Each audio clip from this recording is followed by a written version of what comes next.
The galaxy had grown quiet in the 40 millennia since Earth's last transmission. Where once the void hummed with human chatter across countless worlds, now only alien voices filled the electromagnetic spectrum.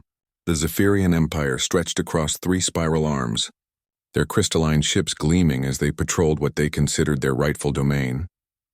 Commander Kethvar adjusted his sensory crown, the bioluminescent patterns on his scaled skin flickering with satisfaction. From the bridge of his dreadnought, he watched the mining operation on the 7th planet of the Kepler system, another dead human world, stripped clean of its resources. The bones of their cities made excellent material for Zephyrian construction projects. Commander, his tactical officer hissed through translated speech, the archaeological team has found something unusual in the ruins of their capital.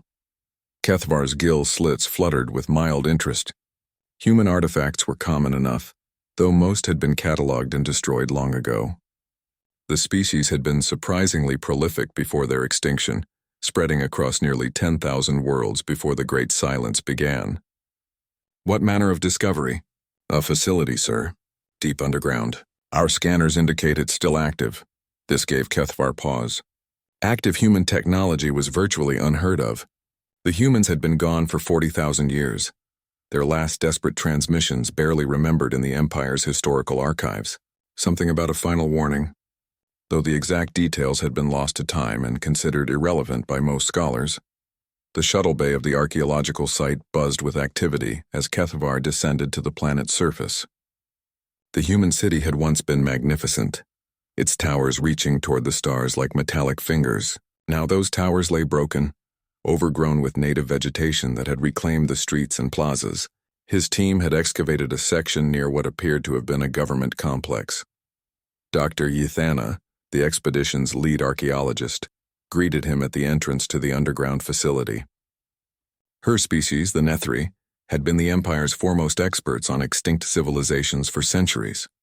Her forearms gestured excitedly as she led him down a tunnel that human hands had carved through solid rock. Commander, this installation is extraordinary. The power source is unlike anything in our databases. It's been running continuously for 40,000 years without any apparent maintenance or fuel source. They descended deeper, their portable lights casting strange shadows on walls covered in human writing. Kethvar couldn't read the script, but something about the urgency of the carved messages made his scales prickle with unease. The tunnel opened into a vast chamber dominated by a massive crystalline structure that pulsed with soft blue light. What is its purpose? Kethvar asked, approaching the device cautiously. We believe it's some form of communication array, Dr. Ythana replied, consulting her instruments. But the design is completely foreign. Human technology was primitive compared to ours, yet this seems to operate on principles we don't understand. As they spoke, the crystal's pulsing grew brighter, harmonic vibrations filled the chamber, and suddenly holographic displays materialized around them.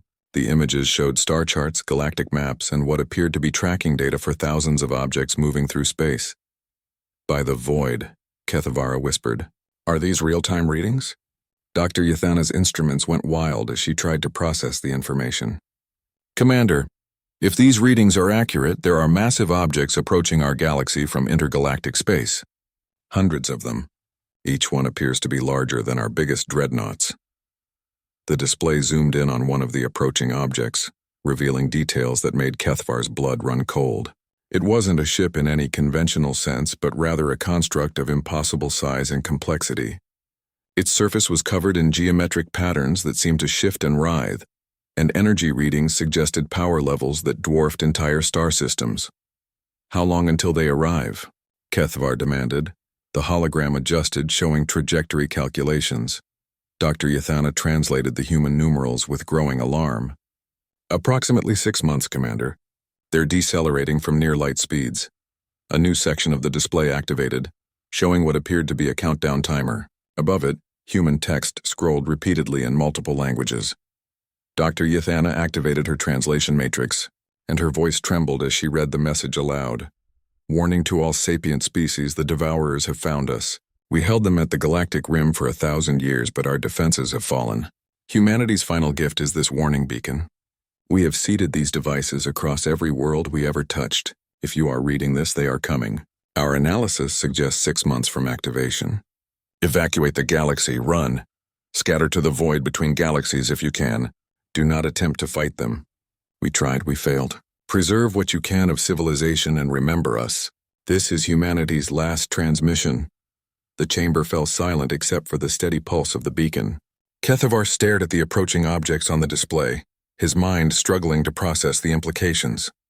The humans hadn't simply vanished or destroyed themselves in some primitive war. They had been fighting something far worse, something that had consumed them despite their resistance. How many of these beacons exist?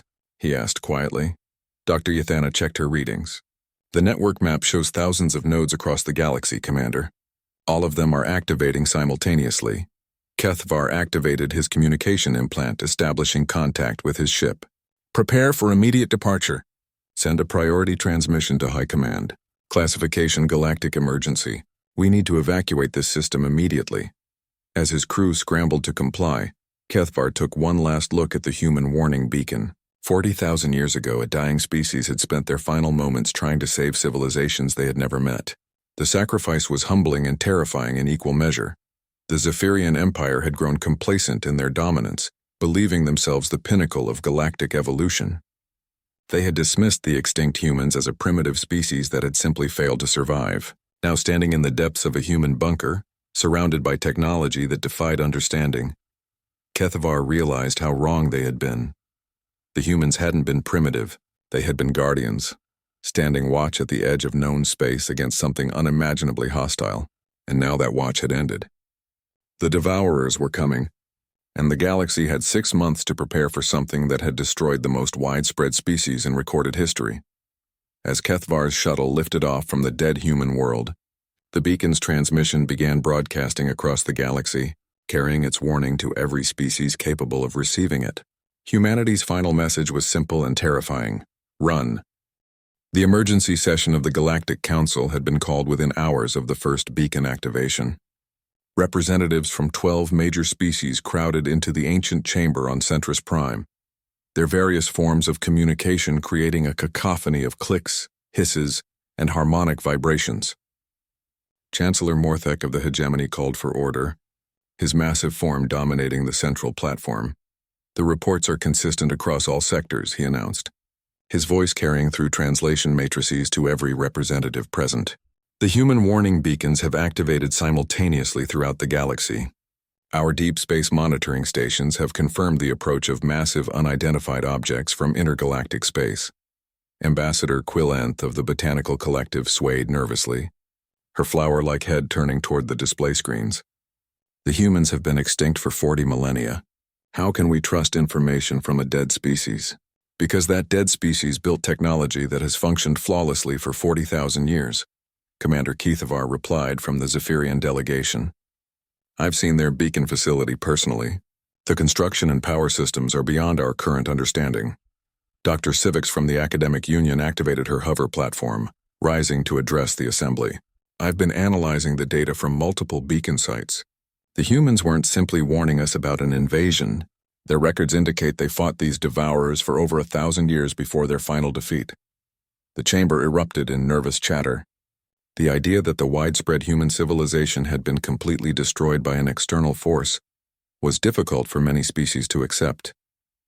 The humans had colonized more worlds than any other known species, their expansion rapid and seemingly unstoppable until their sudden silence. What exactly are these devourers? Asked Representative Zarkoth of the Silicon Confederacy, his crystalline body refracting the chamber's lights.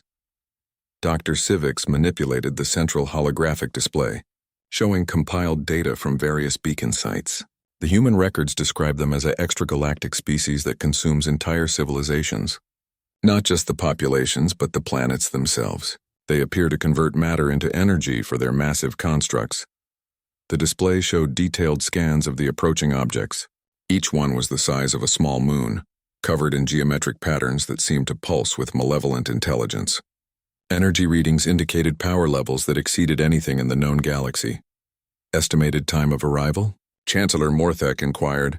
5 months and 3 weeks, Dr. Civics replied. They're maintaining a steady deceleration toward the galactic rim, following the same trajectory the humans apparently used for their final retreat. Ambassador Lithara of the Aquatic Federation raised a tentacle from her environmental suit. What did the humans do to stop them for 1,000 years? If we understand their methods, perhaps we can prepare better defenses. Keithvar stepped forward.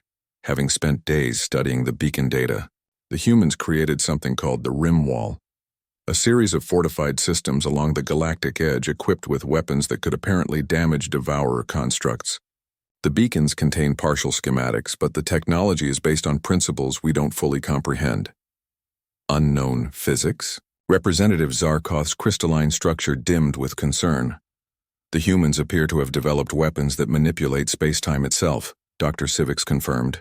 Gravity cannons, dimensional disruptors, and something they called reality anchors that prevented the Devourers from using what seems to be faster-than-light travel within affected areas. The implications sent ripples of fear through the assembly. If the humans, with their advanced but seemingly primitive technology, had developed such weapons and still lost, what hope did the current galactic civilization have? "We must attempt to recreate their defenses," Chancellor Morthek declared. "All species will contribute their best scientists and engineers. We have less than 6 months to prepare." "Chancellor," interrupted Admiral Thexnor of the Militant Coalition, his scarred carapace gleaming under the chamber lights. "With respect, the humans had 1,000 years to perfect their defenses and still failed. We have months. Perhaps evacuation is the wiser course." "Evacuate where?" Ambassador Quill Nth's petals rustled with agitation. "Our entire civilization exists within this galaxy. Our worlds, our history, our cultures. We cannot simply abandon everything." Dr. Civics manipulated the display again, showing galactic population distribution maps. The human beacons identified several potential evacuation routes through the galactic void. They suggest that small populations might survive in the space between galaxies, though the journey would take millennia. "Unacceptable," growled Admiral Thexnor. "We fight. If these Devourers can be damaged by weapons, they can be destroyed. We simply need to build better weapons than the humans possessed."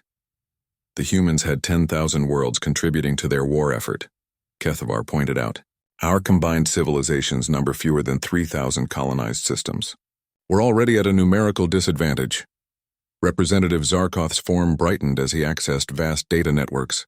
"Not necessarily. The human beacons contain manufacturing templates for their weapons. If we can understand the underlying principles, our automated production facilities could potentially mass-produce defensive systems faster than organic crews." The chamber filled with renewed energy as species. Representatives began calculating resource allocation and production schedules. The academic union's vast research networks connected with the Silicon Confederacy's manufacturing capabilities. The Militant Coalition offered their military expertise, while the Botanical Collective provided biological computational systems that could process the complex human technical data. Dr. Civics raised a warning tentacle. "We should also consider that the Devourers have had 40,000 years to analyze human technology and adapt their methods. Whatever destroyed the humans may be even more dangerous now. All the more reason to study these beacon archives thoroughly," Chancellor Morthek concluded. "We need to understand not just how the humans fought, but why they ultimately failed. Their sacrifice bought us 40 millennia of peace. We cannot waste that gift." Ambassador Lethar's environmental suit bubbled as she processed emotional responses through her aquatic medium. The humans knew they were going to lose, didn't they? That's why they built the beacons. They were thinking of species they had never met, civilizations that didn't even exist yet. The chamber fell silent as the implications settled. The humans had spent their final years not just fighting for survival, but preparing a warning for whatever civilization might follow them. It was a gesture that transcended species loyalty, reaching across tens of thousands of years to save strangers. "Then we honor their sacrifice by surviving," Chancellor Morthek declared. "Emergency protocols are now in effect. All civilian populations are to be informed of the situation. Military forces are to begin immediate mobilization. Scientific institutions will focus exclusively on understanding and improving human defensive technologies." As the assembly dispersed to their respective territories, the weight of responsibility settled on every representative. They had been handed a terrible legacy, one written in the extinction of the most successful species the galaxy had ever known. The Devourers were coming, and the galaxy's survival depended on learning from humanity's final lesson. The beacon network continued its eternal broadcast, carrying its warning to every corner of civilized space. 40,000 years after Earth's fall, humanity's voice still echoed in the void, urging the living to run, to fight, to survive at any cost. The research facility on Xerion Prime had been transformed into a monument to desperation and hope. Scientists from 12 species worked in rotating shifts, their various forms of sensory equipment trained on human technological fragments that had been excavated from hundreds of worlds. Dr. Sivix had established herself as the lead researcher, her analytical capabilities enhanced by direct neural interfaces with Silicon Confederacy processing networks. 3 months had passed since the beacon activation, and the approaching devourer constructs had grown larger on long-range sensors. What the research teams had discovered in that time challenged everything they thought they knew about physics and warfare. The human gravity cannons don't actually fire projectiles, Dr. Sivix explained to the assembled research council, her tentacles manipulating holographic equations that hurt to look at directly. They create localized gravitational anomalies that can tear apart molecular bonds at the quantum level.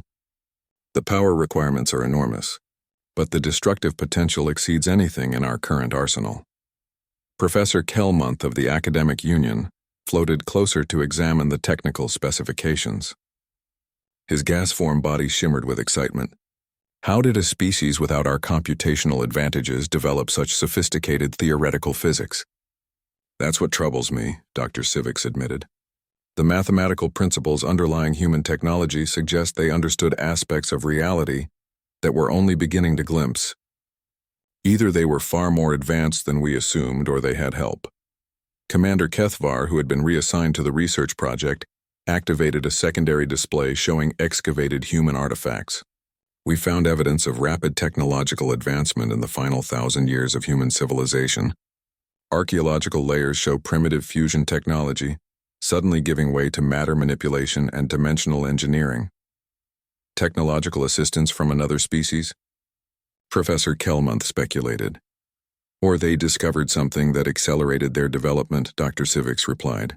The Beacon archives mention something called the interface protocol. Human records suggest it was a method of direct neural connection with advanced computational systems.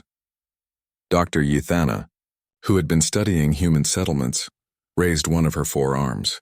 We've found evidence of massive underground complexes on every human world we've excavated. Not just military installations, but what appear to be planetary-scale computer networks. The architecture suggests biological and technological integration on a scale we've never attempted. The implications sent ripples of concern through the assembled researchers. The idea that an entire species had fundamentally altered their relationship with technology was both fascinating and terrifying. Show them the neural interface findings, Kethvar suggested. Dr. Sivix manipulated the display to show microscopic analysis of human remains found in the deepest bunkers. Human skeletal remains from the final period show extensive technological integration. Neural implants, enhanced cognitive processing centers, and what appears to be quantum entanglement devices embedded directly into their brain tissue. They turn themselves into living computers, Professor Kelmonth breathed, his gaseous form swirling with amazement. More than that, Dr. Sivix continued. They appear to have created a collective consciousness network that spanned their entire civilization. Every human was connected to every other human, sharing knowledge and processing power on a galactic scale. The Research Council fell silent as they absorbed this information. The humans hadn't just built advanced weapons. They had evolved themselves into a hybrid species capable of technological achievements beyond current understanding. Is such integration possible for our species? Asked Dr. Yithana. Unknown, Dr. Sivix replied. Human neurology was uniquely adaptable. Their brains showed remarkable plasticity compared to other species. What worked for them might not work for us, and attempting such integration could be lethal. Commander Kethvar activated another display showing current defensive preparations. Our military forces have succeeded in constructing basic gravity cannon prototypes based on human designs. The power requirements are manageable, but the targeting systems require computational abilities beyond our current capabilities. What about the reality anchors? Professor Kelmonth inquired. Completely beyond our understanding, Dr. Sivix admitted. The human designs reference theoretical frameworks that don't exist in our scientific databases. They appear to manipulate the fundamental constants of spacetime within localized areas, preventing faster-than-light travel and certain types of energy projection. Dr. Yathana gestured to a collection of crystalline fragments. These were found in the deepest levels of human installations. They're not made of any known material, and they seem to respond to conscious observation in ways that violate several laws of physics. Alien technology? Cathvar suggested. Possibly, or something the humans created using principles we don't understand, Dr. Civics replied. The fragments show signs of being grown rather than manufactured, and they exhibit properties that suggest they exist partially outside normal spacetime. The reality of their situation was becoming clearer with each discovery. The humans had achieved technological transcendence in their final millennium, transforming themselves and their civilization into something barely recognizable as the species that had first left Earth. Yet even with such advantages, they had ultimately failed against the Devourers. What destroyed them? Professor Kelmonth asked the question that haunted every researcher. Dr. Civics accessed the deepest layers of the beacon archives, her expression grim. The final human transmissions described something they called the conversion protocol. The Devourers didn't just destroy human installations, they corrupted the collective consciousness network itself. The display showed fragmented records of the final battle. Human defensive systems had turned against their creators. Reality anchors had failed catastrophically, and the gravity cannons had begun targeting human worlds instead of Devourer constructs. They were hacked, Kethvar realized. The Devourers found a way to corrupt the same network that made humans so powerful. The final transmission mentions a cognitive virus that spread through the human collective faster than they could implement countermeasures, Dr. Civics confirmed. Within days, their greatest advantage became their greatest vulnerability.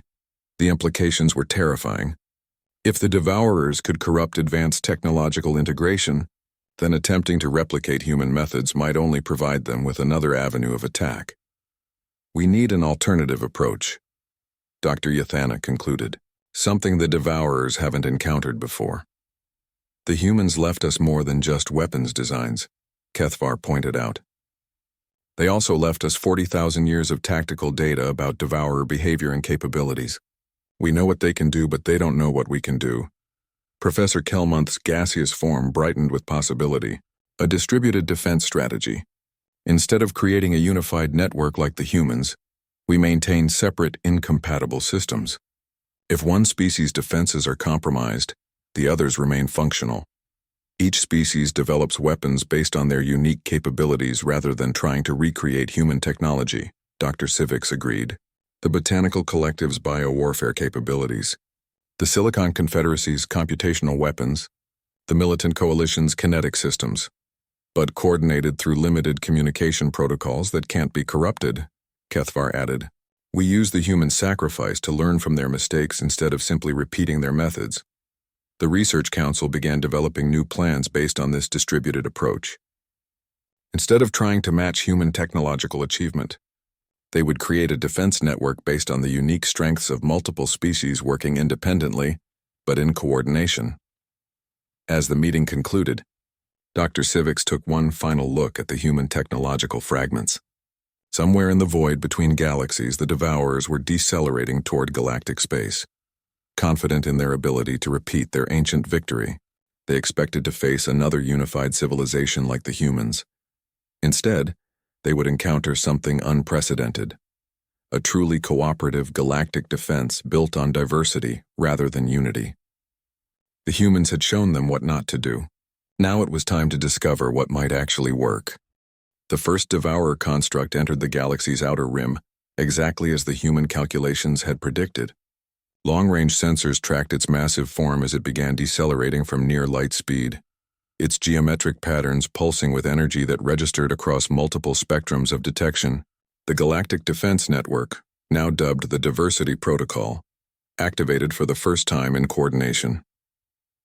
Admiral Thexnor commanded the operation from the Mobile Command Station Unity's edge, positioned safely in the galactic interior, while maintaining communication links with all 12 species defense networks.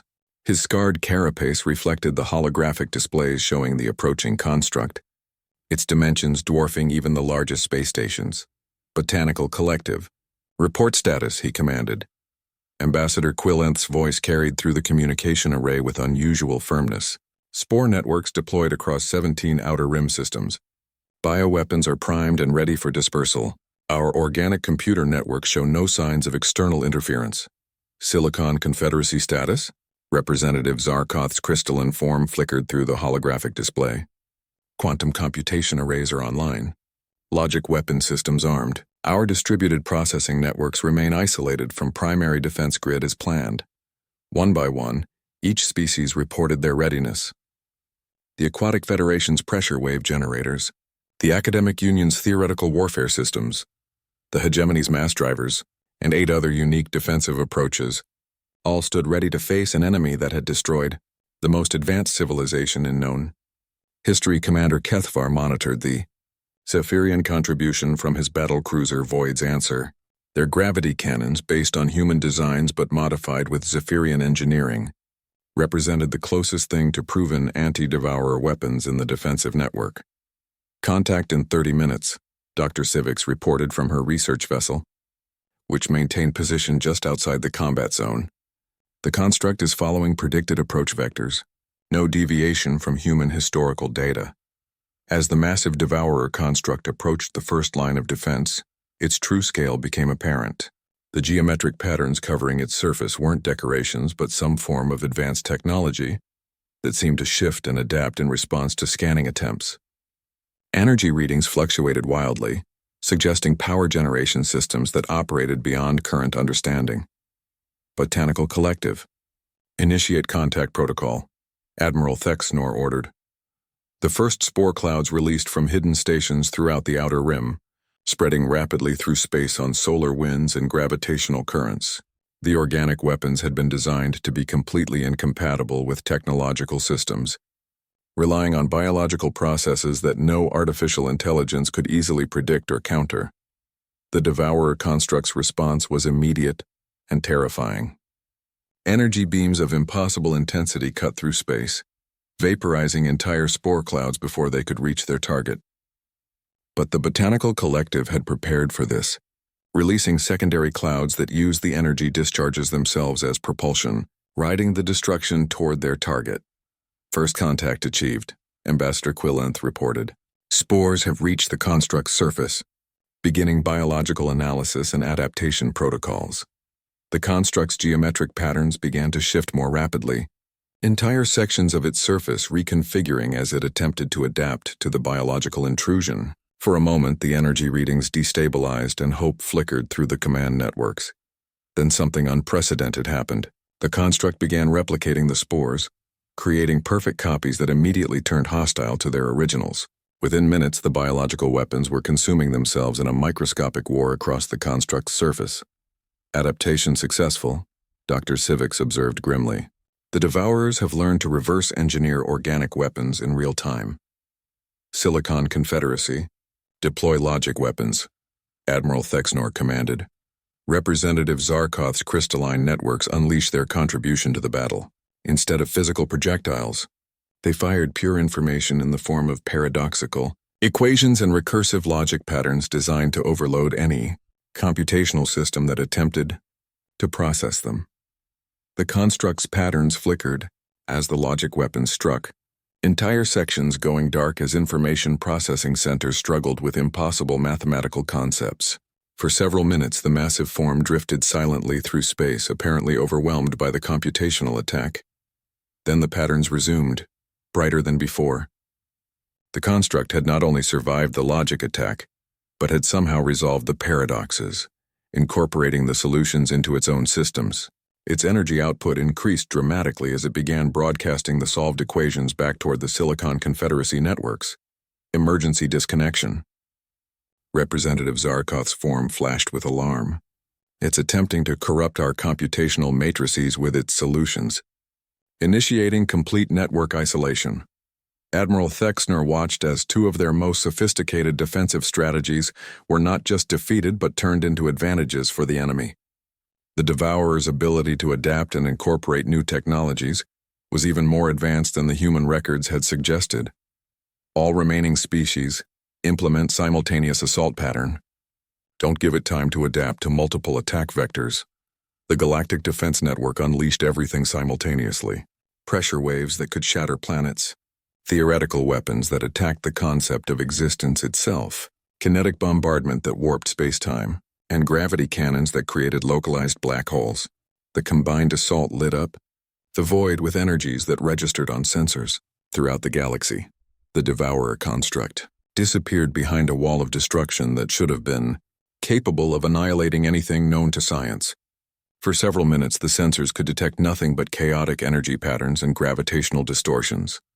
When the interference cleared, the construct was still there, damaged certainly, with several sections of its surface showing signs of structural failure but intact and functional. Worse, it was already beginning to repair itself, drawing energy from the surrounding space in ways that violated conservation laws. Analysis complete, Dr. Sivix reported, her voice heavy with defeat. The construct is using zero-point energy extraction to fuel its repair systems. It's literally feeding on the vacuum of space itself. Commander Kethvar checked his weapon system status. Gravity cannons recharged and ready for second assault. Negative, Admiral Thexnor replied. Fall back to secondary positions. We need to analyze this encounter before committing to further engagement. As the defense fleet retreated, the Devourer construct continued its methodical approach toward the galactic interior. It had studied each weapon system used against it, adapted to their effects, and emerged stronger than before.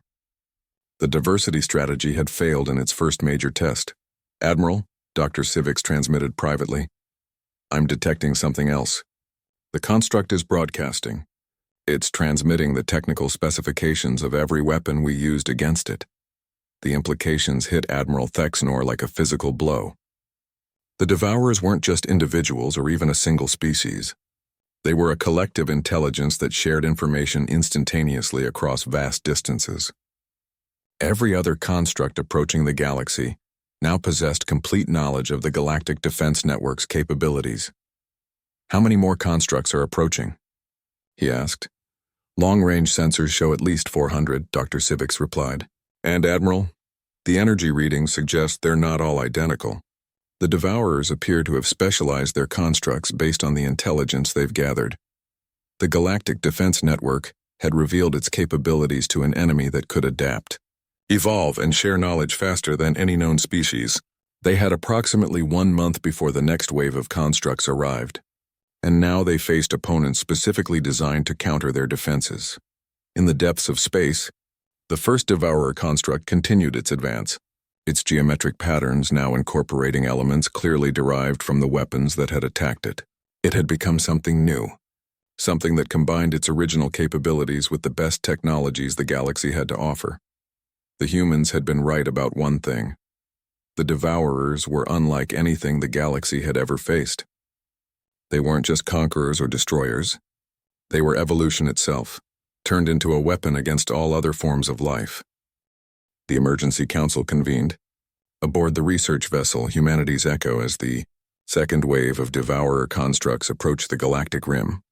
Dr. Sivix had spent the past month analyzing the failure of their initial defense, her research taking increasingly desperate directions as conventional solutions proved inadequate. The situation is worse than we initially understood, she announced to the assembled representatives, her tentacles manipulating displays that showed the approaching enemy fleet. The constructs aren't just sharing tactical information. They're physically merging and separating as needed, creating specialized configurations for specific threats. Admiral Thexnor studied the sensor readings with growing alarm. Where once there had been 400 individual constructs, now there were clusters of merged entities, some larger than small moons, others split into fast-moving scouts that darted ahead of the main force. How do we fight an enemy that can reshape itself in real time? Commander Kethvar asked from his position at the tactical display. We don't, Dr. Sivix replied grimly, at least not conventionally. I've been studying the deepest layers of the human beacon archives, the sections that were so heavily encrypted they took weeks to decrypt.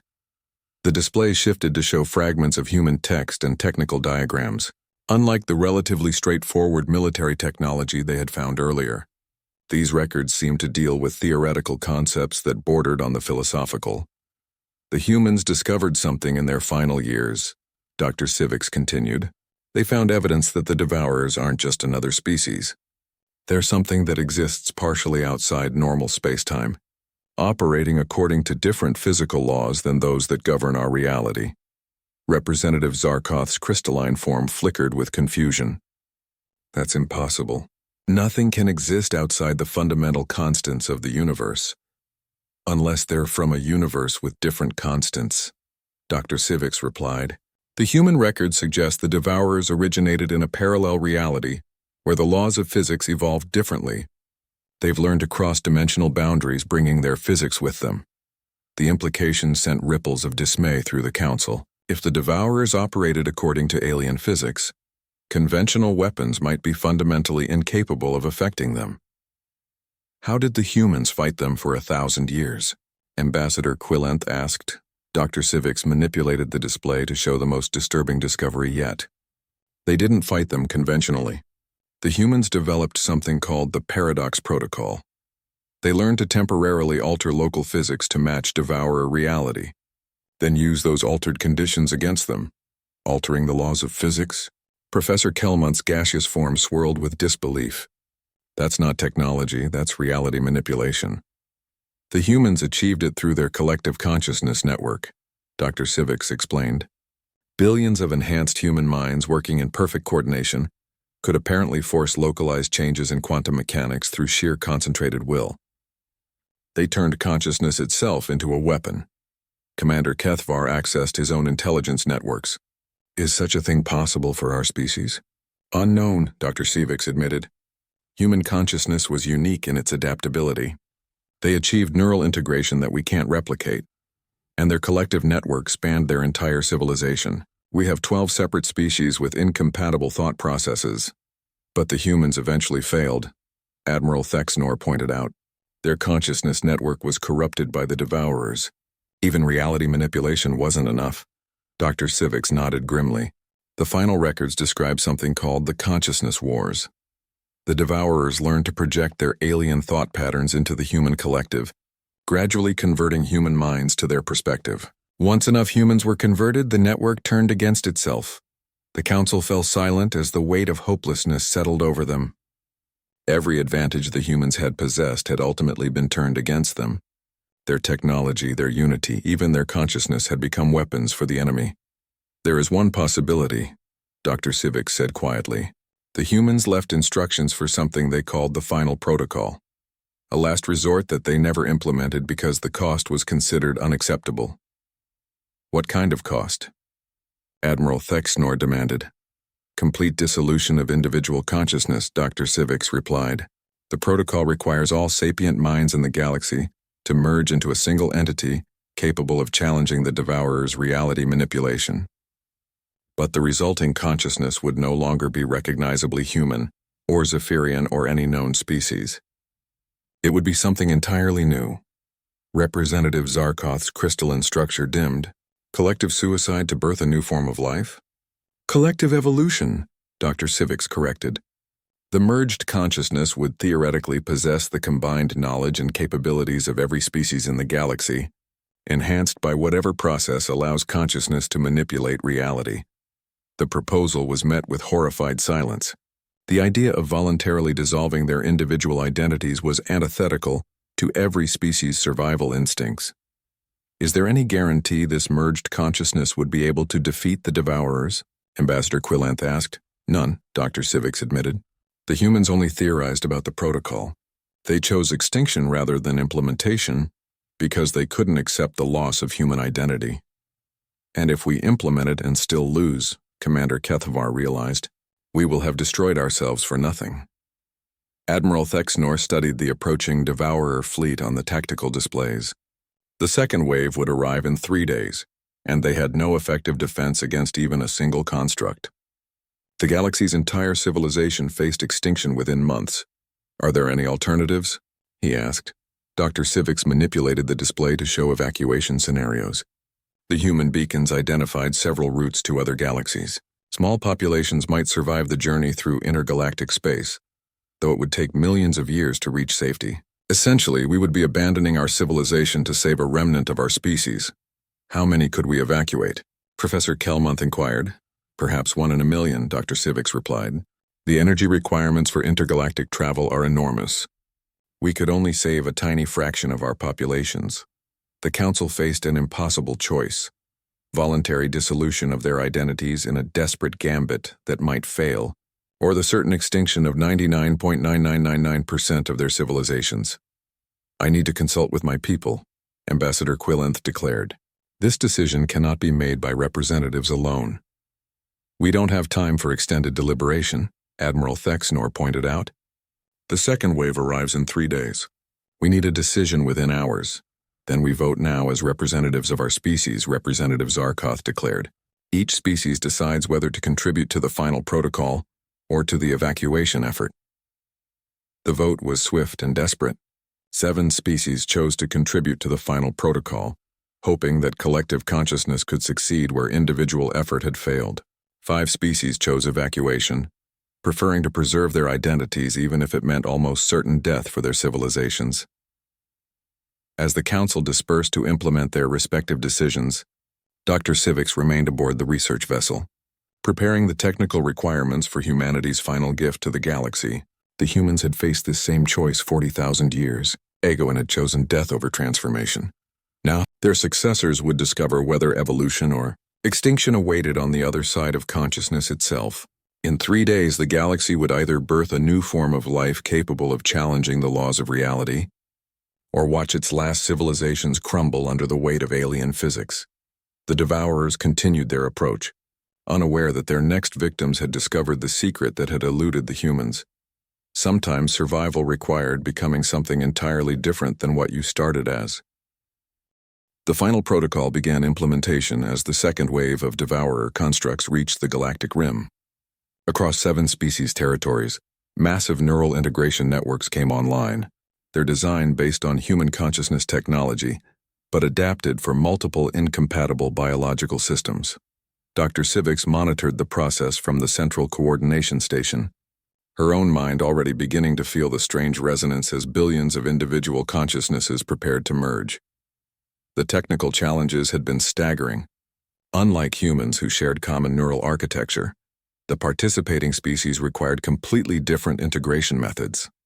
The Silicon Confederacy's crystalline minds operated on quantum principles, while the botanical collective's distributed consciousness existed across entire organisms.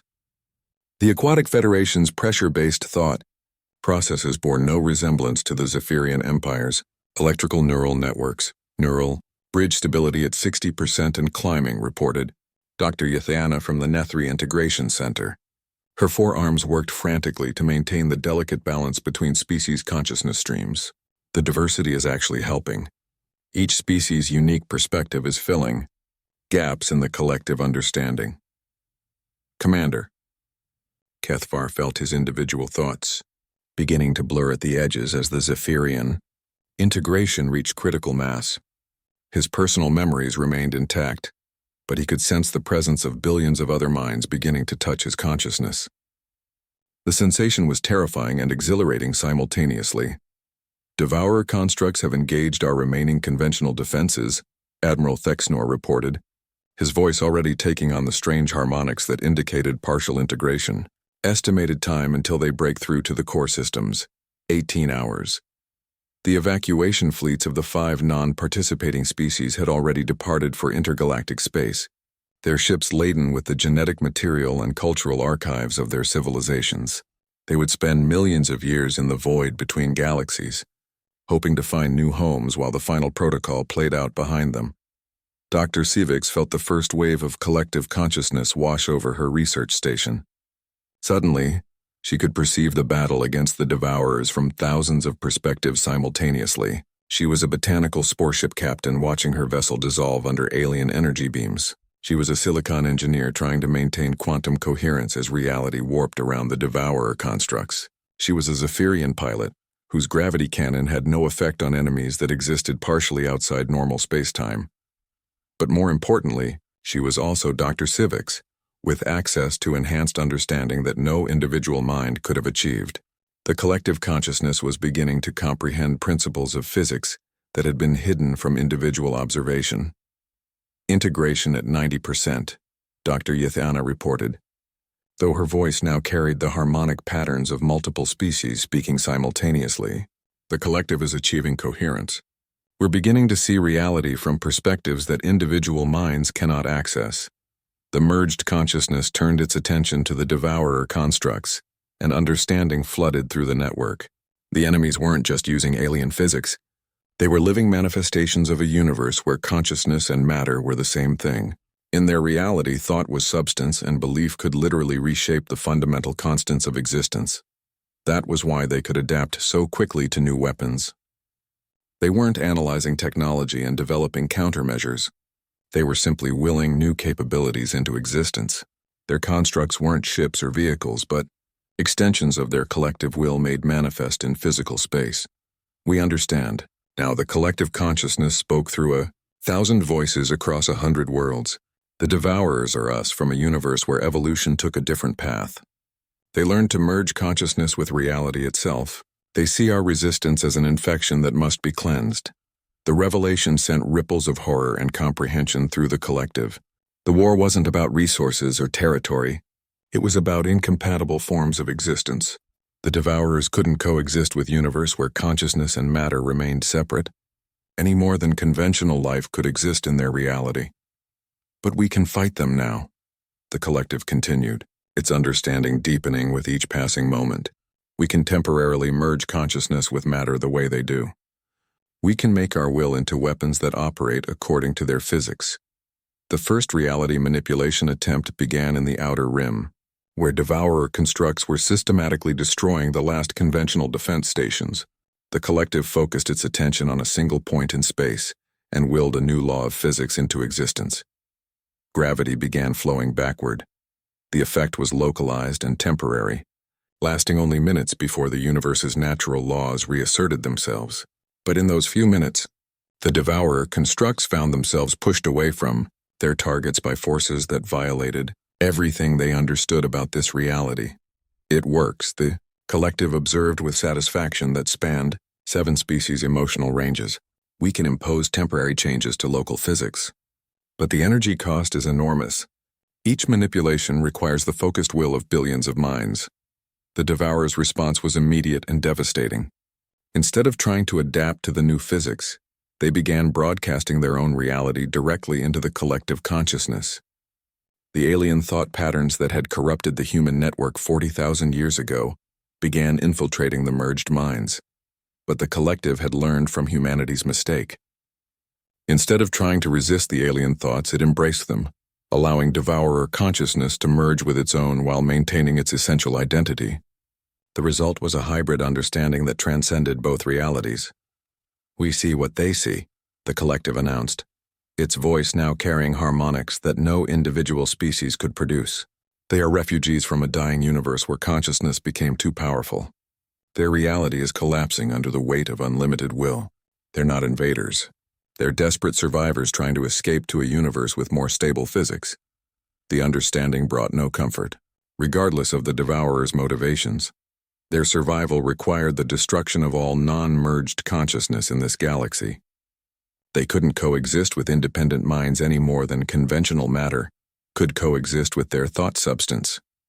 There is another way, the collective realized, its hybrid understanding revealing possibilities that neither reality could have achieved alone. We don't have to destroy them or be destroyed by them. We can create a bridge between realities. The plan that emerged from the collective consciousness was ambitious beyond anything either universe had attempted. Using the hybrid understanding gained from merging with devourer thought patterns, the collective began manipulating reality on a galactic scale. Space-time itself became malleable under the focused will of trillions of minds. The collective reached out beyond the boundaries of normal existence and touched the collapsing universe from which the devourers had fled. Instead of fighting for control of a single reality, they began weaving the two universes together. The process required sacrifice beyond imagination. Entire star systems were converted to pure energy to fuel the reality manipulation. Billions of minds burned themselves out maintaining the impossible mathematics required to merge two incompatible physics systems. But slowly, gradually, a new form of existence began to emerge. A hybrid universe where consciousness and matter could coexist, where thought could reshape reality, but stable physical laws could still exist. The bridge is forming, the collective announced through voices that were no longer entirely organic or entirely artificial. Both realities can survive, but only if they evolve together. The Devourer constructs had stopped their advance, their alien consciousness grappling with the unprecedented possibility of survival without conquest. For the first time in their existence, they faced an enemy that offered cooperation instead of resistance. The galaxy held its breath as two incompatible forms of existence stood at the threshold of either mutual destruction or mutual evolution. The choice belonged to entities that were no longer entirely human, Zephyrian, botanical, or devourer, but something new that transcended all previous categories of life. The moment of convergence lasted an eternity and an instant simultaneously. Reality itself held its breath as two incompatible universes touched through the bridge of merged consciousness. The collective entity that had once been 7 distinct species felt the devourer consciousness probing the bridge with desperate hope and ancient caution. Through the hybrid understanding, both sides could perceive the truth that had been hidden for eons. The devourer's universe was indeed collapsing, its reality becoming unstable as consciousness matter had evolved beyond the ability of physics to contain it. They had been fleeing through dimensional space for millions of years, destroying countless realities in desperate attempts to find a universe that could support their form of existence. We did not wish to become destroyers. The Devourer collective communicated through thought, patterns that registered as harmonic, vibrations across multiple dimensional frequencies. Our evolution exceeded our wisdom. We became gods in a universe too small for our power. The Galactic Collective responded with understanding that transcended individual species empathy. Your tragedy need not become ours. The bridge can support both realities if we merge not as conqueror and conquered, but as equal partners in a new form of existence. But the process required more than mutual understanding. It demanded the complete reconstruction of physical law itself, a task that pushed both collectives to the limits of their reality manipulation abilities.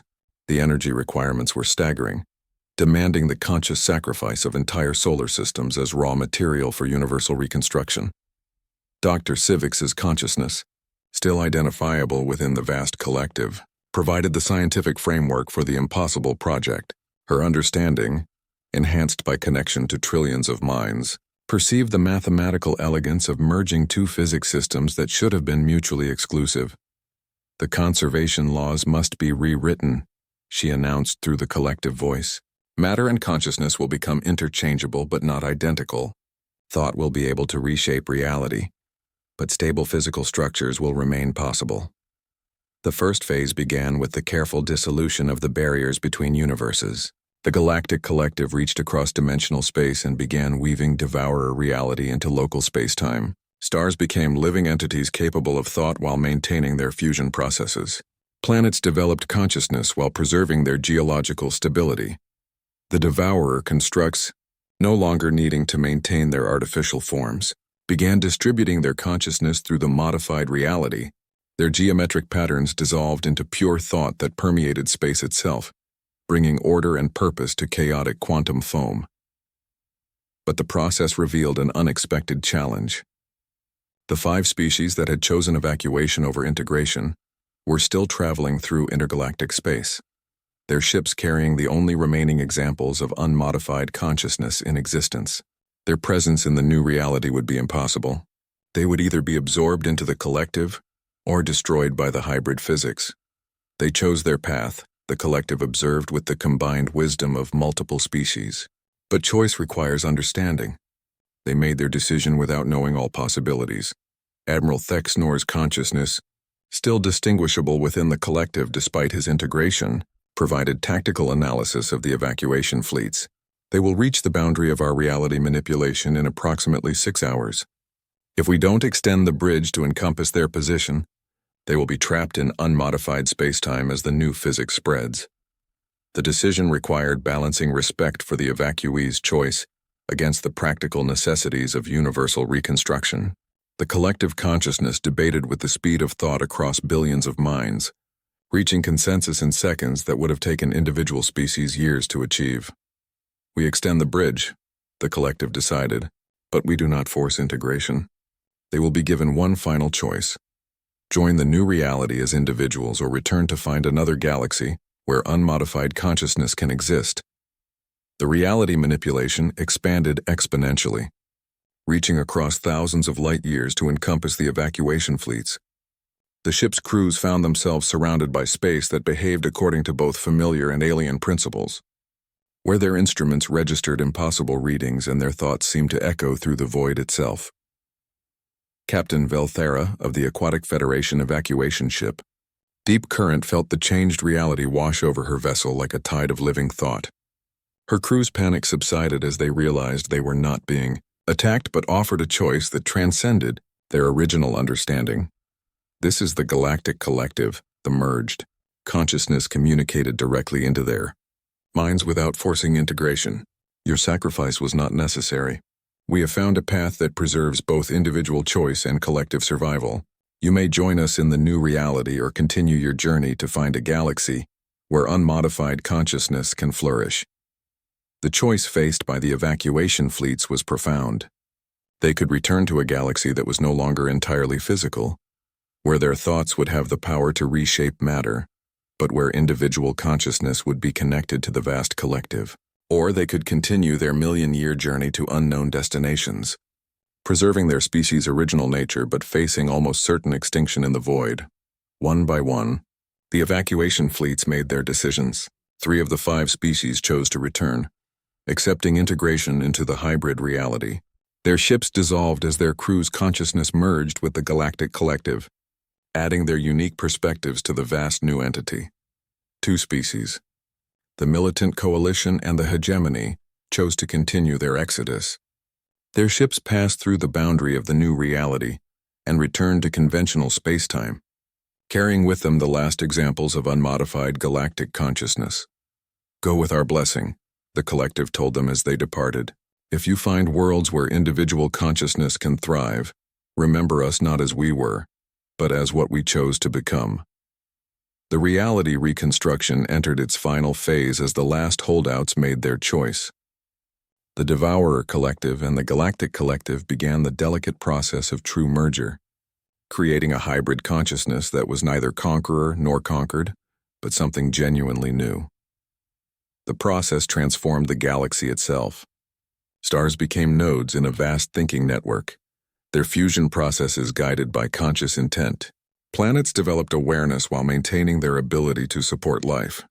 Space itself became a medium for thought, allowing consciousness to travel instantly across galactic distances. In the deepest archives of the new reality, the human warning beacons continued their eternal broadcast, their message now carrying new meaning. Run, they whispered across the void. But the word had gained layers of significance. Run from the trap of limited thinking. Run toward new possibilities.